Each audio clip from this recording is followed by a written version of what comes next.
What up, gang? Ian Anderson, Central Coast Disc Golf, and I am joined by the PDGA's own Marty Gregoire. How's it going, Marty? Going good. Happy to be here. Thanks for joining me. So for more 2019 Pro Masters Worlds, we are out at Smuggler's Notch again. We are on the Brewster's Ridge course today, I believe, sir? Brewster Ridge. This is the semifinal round. The field was cut down to the top 40%, and this is sort of the lead card that anyone who looked at the lineup would have guessed. Yeah, you are not wrong there. Dave has worked himself up to a 5-stroke lead over both Steve Rico and Barry Schultz. Johnny McCray is lurking as well, and we are on hole 1. What's the play, sir? So hole 1, you're going to see a lot of wooded holes here on Brewster. It's going to be just a really slight fades off to the right towards the end. It's really a birdieable hole for anybody who's out there that's practiced it. You'll see putters and mid-ranges. Looks like Dave is throwing a mid off the tee here. What do you think, old Casey Pro Rock or something?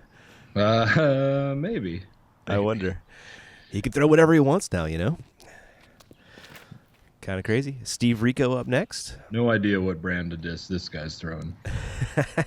That is Legacy Disc co-owner, for those not familiar. And Barry Schultz. He is a ripping all Innova, as is tradition for him. Yeah, and Barry Schultz, I would say, out of these guys, is by far the most experienced player on wooded courses. He's a Charlotte guy. He knows how to do this stuff, although you wouldn't know that after watching that tee shot, but I'm sure he'll recover.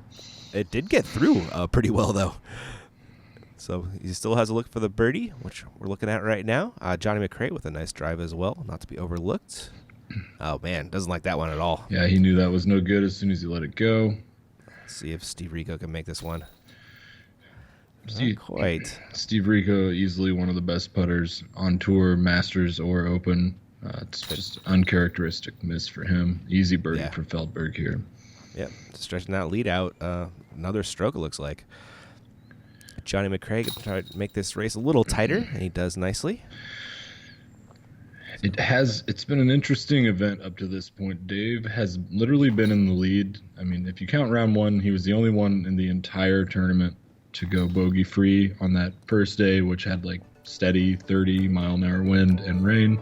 Wow. And he really only lost the lead during round 2 to Johnny, who was playing on the chase card. I mean, he lost the lead on hole 17 and got it back the next day on hole 2, and he's literally been in the lead since.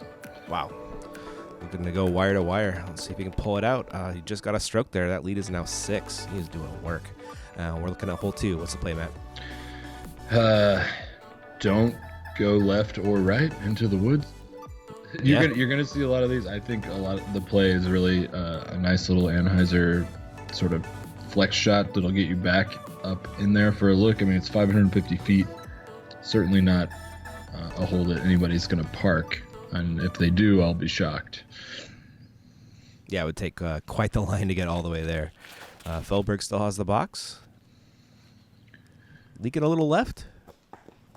Yeah, and I'll tell you, I talked with him after the round, and I wrote a little bit about it in the articles on the website, but he said he, quote, was afraid of these courses. He'd never been here before. Really? And he was genuinely sort of like sawing off and chopping off a lot of these shots, with the theory being that he'd rather play safe than risk taking a 6 or 7, because he just felt like the guys that are going to take those 6s and 7s are going to fall off and aren't going to win the tournament. He's not wrong about that. Right. He was really playing to win from the very first throw. Yep. Let's see if we can keep it going. Barry getting up the fairway a little bit. Still got some work left to do. We're looking at Dave's second shot after he leaked left on the drive. Did as much as he can, reasonably.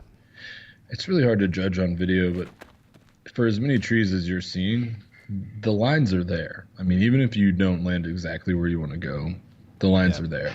And Johnny didn't land exactly where he wanted to go after that shot. No, on either one of those. No, that one kicked way right. That was a forehand pitch up from Rico. Here is McCray finding some more trees. Man. He really was struggling on some uncharacteristic stuff this week, and, you know, maybe it was because he started the week off with a little bit of a stomach bug, or who really knows, but I definitely saw him early on in the week, missing a lot of those like approach shots and putts from 30 to 40 feet that he usually makes. Yeah, absolutely. Yeah, his putting's been off a little bit in the couple rounds we've seen here. Let's see if he can make a turbo for us, though. Oh, my gosh. One of those has got to go in for us. Maybe. It's not yet, though.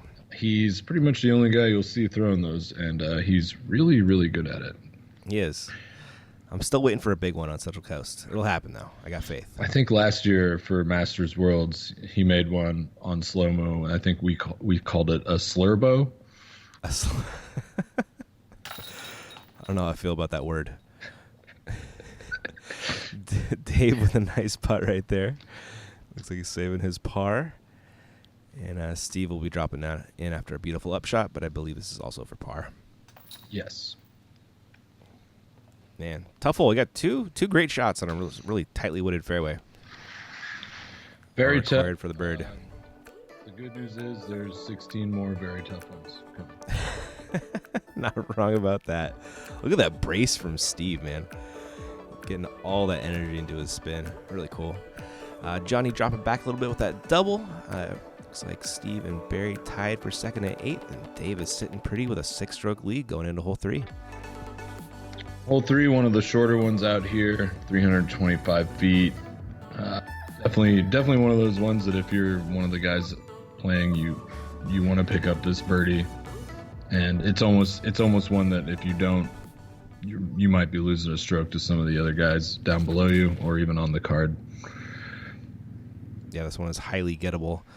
Feldberg is attacking like it is, and that's pretty good. Apparently, that's an eagle. I was alerted today in the comments. Oh, okay. Yeah. Rico. A little left, but still that'll putt, and he's usually good for those. It's so interesting. It's so interesting watching this because for all you kids out there watching, Dave Feldberg and Barry Schultz have been battling forever. Yeah. When Barry Schultz won the 2003 Pro World Championships in the Open Division, he won the 2004 Pro World Championships in the Open Division. That was Flagstaff and Des Moines. And Dave Feldberg got 5th both times. Like, he missed the lead card by like a couple strokes. Like, these guys have been going at it forever. And when Dave won his Open title in 2008, I think Barry was in 6th place, so he missed playing in the final with him. Oh, funny. A nice putt by Dave there, getting a stroke with the bird. Steve? Huh, looked like he I'm going to call it a sidestep. How about you? I think that was the play there. It seemed like that's what he's going for. Makes a nice putt. Barry making a bird. So this is Steve Rico's first time playing at the Masters level in the World Championships. Everybody else here has done it before. I know this is his first year eligible, right? Yeah, and it's his first time he's done it at Worlds, but I know he's been playing some tournaments in the Masters 40+ division and really just been tearing it up. Yeah, he has. He's kind of been picking and choosing when he plays Masters, and he's been picking really well. Yep. Yes. I mean, just to give you guys some insight, Barry Schultz turned 49 in March. Dave is like the younger of them. He's 42. And Johnny's 47. So Barry technically, I guess not technically, literally. I mean, he can start playing an MP50 if he wants next year, and he just really doesn't need to yet. He's still at the skill level and the talent to play with these guys. Yeah, he is. He's going to try and keep up on hole 4, another par 4. Kind of similarly shaped, what was it, hole 2, I believe? It's very similar to hole 2. Just both really easy holes. Yeah, super cake. There's Dave going for Mo, who busts out the jukes, and that'll play, more or less in the fairway. Barry? You know what that purple thing is? I'm going to guess it's a beast. That's what I was going to guess, too. His signature disc. John E. flexing it out to the right. A little too much turn, but kicks back on the fairway, it looks like. They really are trying to hit Mo out there. They were. They're coming for him. Steve Rico. Ooh, this is pretty. Yeah, that's the shot that you want. You want a slow fade off to the right. He's right behind a tree. Unfortunately, there's a couple of those on this course, but he'll get a look out of it. We are looking at Barry's second. Even get all the way to the basket, easier said than done. So yeah, you have this rock wall along the green here. If you'd never played it before, you might think that they're all throwing out of bounds, but they're not. That was John E's second. Gets way up there. Dave's going to try and float an Annie up there. Oh, no. Yikes. Well, good thing he has that 6 or 7 stroke lead. Yes, he does. Oh, we got a forehand roller from Steve that does not get down on a good angle. Oh, kind of worked, though. I mean, from there, you're not too far. No. I mean, he should have a look. Yeah, I'm sure he'll get up and down if nothing else. This is Feldberg's third. That should 4. And Steve with a fun look from the rocks for the birdie. He hit so many of those this week. Wow. Unfortunate that he didn't hit that one. Just the sort of blind around the tree trunk type shots. It reminded me of that one you posted on Instagram. Well, that was you, right? Yeah, that was me. Yeah. Nice little 50-footer from around the corner. And there is Dave cleaning up his par. No bogeys there. Dave's so solid on those on the putting green. Doesn't always make the long ones, but he makes the ones he needs to. Yeah, and he's got a really good jump putt. He's got a pretty unique form on it, and you don't win world championships without being able to putt. So. Yep. His step putt has not been working super well this weekend. Maybe he'll get it going here in a little bit. But the inside the circle stuff has been very solid. Well, I think a lot of that is that it comes down that he hasn't needed to hit very many long ones. Like he said after the tournament ended, he was purposely playing pretty safe. Love getting outside and challenging yourself to become better? How about spending time with family and friends, or just marveling at the pure joy of flight? Then you've come to the right place at the right time. Join the PDGA.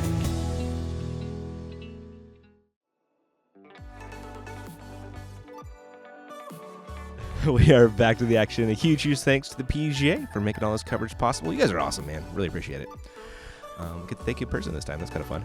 Hole 5, where are we going, Marty? What do we got here? This is the dog leg right, 285. This is one of the rounds that I actually didn't get to walk with them and see what they were going to do. But I'll tell you one thing that's pretty common. You don't see a lot of forehands in the Masters divisions. You do not. We've been joking that Steve Rico's the only one throwing them. Yeah, almost none. I mean, it's very, very rare. Yeah, it really is. But this is a beautiful backhand from Steve. Not quite far enough right, but that'll give him a look for the 2. Yeah, that'll play. Johnny's was looking beautiful until it tagged a late tree. Barry looking for the soft drift. Get over there. Forehands are cool, but floaty annies are pretty awesome too, Marty. Yeah, I mean, there's an art to both. And to be honest, you watch this stuff on video, if you're standing there at the tee, neither option looks easy. No. At all. I mean, it just takes an absolutely perfect throw, but they're both doable. They are. Barry looking for a 2. Get a stroke on Barry. You make that, man. Yes. See, that's the kind of... It just doesn't make sense. Yeah. You don't... he doesn't miss from there, and he plays in the woods, and you just wonder what's going on in his head. Yep, absolutely. There's Steve Rico with a stroke on the card. Nice 2 from him. Beautiful drive. Dave looking for par. A little between the tree putt here. Between 2 trees. Between 2 ferns or trees. The Dave Galifianakis story. I can't tell you what's going on in Schultz's head during those putts, but I can tell you what's playing in his headphones. It's Pink Floyd. It's always Pink Floyd. Is it really? Yeah, I ask him every year, every time I see him at a tournament. Is it like The Wall? Is it the same album every time, or? No, he's too cool for The Wall, Ian. Oh yeah, I guess so. It's probably the more rare stuff. Yeah, you're not wrong there. He's got to take a par. He is after a unberry-like putt. This is the guy that got the only 2 on the hole, surprisingly. It's not long, but like you said, it's pretty tight.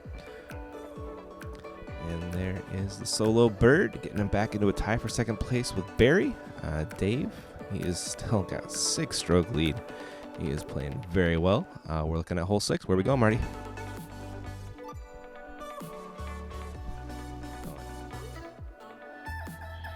Oh, Hole 6 there, we got some guys dancing in the fairway. Sorry, I had to turn it off. I was laughing. But so this is that dogleg left, kind of a downhill shot.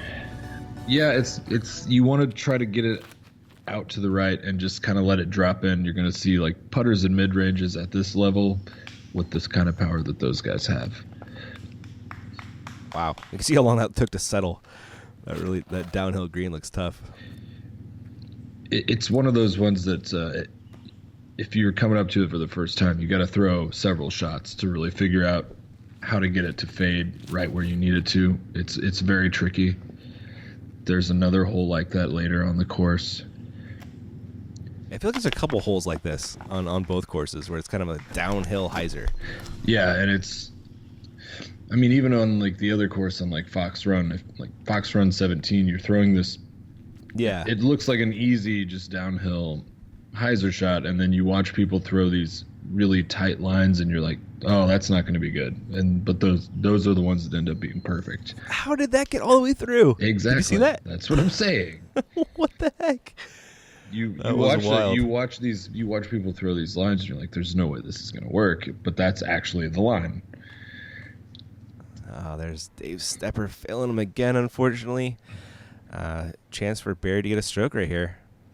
After that somehow got through. There it is. There's Barry. That's the Schultz. He's got a unique putt style as well. I mean, yeah. Just that it just sort of drops in from the top somehow. Yeah, it's kind of Barsby, double G-esque. Yep. Or even like Kenny. Kenny has that same sort of drop. Yeah, they do have very similar putts. Kind of funny. They battled for so many years with the same putt. Steve Rico, another nice putt. There's Dave cleaning up par. And Johnny McCray will be doing the same here. But looks like second place gang with some nice birdies. Making it a little bit tighter at least. Yeah, they're trying. It's got to be frustrating having, knowing this is the semifinals. After this, all you have left is 9 holes, and it's going to be on the same day. Like, you really got to pick up strokes on Dave if you're going to have a shot at him at the finals. So, yep. Well, they've only got him by 5 now, and there's a lot of tough golf left to happen here. What is the plan on hole 7? Don't hit anything. Good luck. I tell you, I mean, it's so interesting watching these on video compared to walking them, because the lines are there, guys. This is designed very, very well. Yeah, this one almost even has like 2 fairways. Kind of got the short left gap and the long, the push gap, call it. You have options. You have righty and lefty options, forehand and backhand options. Yep. It's just interesting to see it from this side of the camera, and you just look at it and you go like, well, this hole looks impossible. But it isn't, and they'll show you that it isn't. Yep. That towel, though, is impossibly big. It is a very large towel. Yeah. And Johnny comes out a little late, kicks the right way at least. Yeah. Feldberg. You got to be happy with that kick on this hole. Looks like he's going to play the early gap, but misses it by just a little bit. Steve Rico. From where he was, that works. Yep, he'll get up and down from there, I would assume. And Johnny getting most of the way up there. Probably going to be up and down from there for a par. Dave, after that early tree hit, looking at his second shot. That was great. Yeah, he got a good skip. Still probably on the edge of the circle. We'll see. Yeah. Barry looks to be reaching for his beast. After a great drive, but a very awkward stance. Yeah, and a really aggressive kick to the left, but somehow still looks like he has something, maybe 40 feet. Yeah, it looks like it. We're looking at Rico's third. This is beautifully done. Way to save par there. He's very good from that range on the putts. Not wrong. John E. going way up high, man. What was that? I don't know. Was... He definitely was rushing a lot of shots this week. I'm not sure what he was doing there. Almost makes that one. Barry going to try and float in an Annie. I don't think you'll ever see anyone during any round throw more backwards backhands than Barry Schultz. Sias Elmore's up there, I tell you, man. Yeah. But yes. And I don't mean that in a bad way. He's extremely good at it. Oh, he and the champ, co-invented it, right? That's the patent pending story. Yeah. Yeah. They both laid claim to the throw. For as long as I've been doing social media and stuff and following these guys and MPO and FPO, I didn't get to see as much as the champ as I wanted to. And I wish I could make those analogies a little better. I just wasn't there for it. I know, man. Do you think he's ever coming back? I don't know. I doubt at the, certainly not at the level or by level, I just mean the amount that he used to be playing, yeah, sure. Obviously. So what do we got here? Going 7 holes. He's still up by 5. Yep. Steve and Barry still tied for second, though. Good battle brewing there. Hole 8, par 4, 630. What's the plan here? Oh boy, this is definitely a placement shot off the tee. You want to leave yourself somehow get up in the fairway, because the second shot is probably a little more crucial than the first. Much like a lot of the greens here, that they don't shy away from putting trees right inside the circle. So you need a fairly open look to give yourself a chance at the birdie here. Looks like they also don't shy away from trees in the fairway. There's some late mean trees on this fairway here. Yep. Steve with a beaut. Yeah. That is perfect. That is way up there. We'll see what he's got for a second. He's got some options. Barry's going to fire one up. Oh. That's not the kick you want. Not the kick you want. He's a little off to the right side, but he might be okay. Dave, see if this can fight back. Not quite in time. Well, Dave and Barry continue to battle with similar shots. And honestly, you'll see that a lot through this whole round. Johnny, he is leaking right as well. Popular spot right there. That's where all the cool kids hang out. Yep, everybody but Steve's hanging out. Looks like Dave is going to be forced to just pitch out, take his natural OB stroke, as it were. Sometimes that's what you got to do, and only the smart players actually do it. Yep, not wrong there. Johnny pitches out to hopefully a nice landing zone. Dave's third. Can he get it all the way there? No, cannot. And Barry's going to get out of the woods as well. You know what we need is like a tree kick counter, maybe in the top right of this video, because it's just madness. Tyler, who does our disc golf comedy, he made that exact video out here from last year's Worlds footage. Oh, did he? Yeah. Well, that guy's got a good sense of humor. He does. Barry with his third. That's a great shot. Yeah, that's some classic Barry Schultz. I'm good at playing in the woods golf. Yes, he is. Going to save par after kicking nasty into the woods off the tee. Johnny with a beautiful up as well. That should work. Dave. Long jump putt from Dave. Wow, that looks like it might have hit off the top band. Yeah, real close. Steve's got a long look as well. Doesn't put quite enough on that one. Tough lie, it looked like. That's a tough distance for his style of just straight at it sort of spin putt. Yeah. Johnny made a nice putt, as does Barry, saving some pars. Dave dropping in the bogey. We'll be losing a stroke there. And Steve will be making his comebacker as well. Also a par, so it looks like Dave does lose a stroke to both guys there in second. Yep, we're coming into hole 9, and if you walk this course or play this course, you're thinking, wow, there's been so many really cool, amazing holes, and we're only 9 holes in, or 8 holes in. And then you realize once you play the back nine, you're like, wow, it's just awesome the entire time. This place is just so amazing. It's just such a joy just to be there. An absolute gem of a disc golf facility. Hole 9, dead straight, kind of slopes off right when you get to the basket, though. A little tough to stick it right there. Yeah, and you don't want to go too far past it. You're going to be... It's not as scary. Like, if you're standing there, it looks, if you were a little closer, you'd think it was like a death putt. It's really not too bad.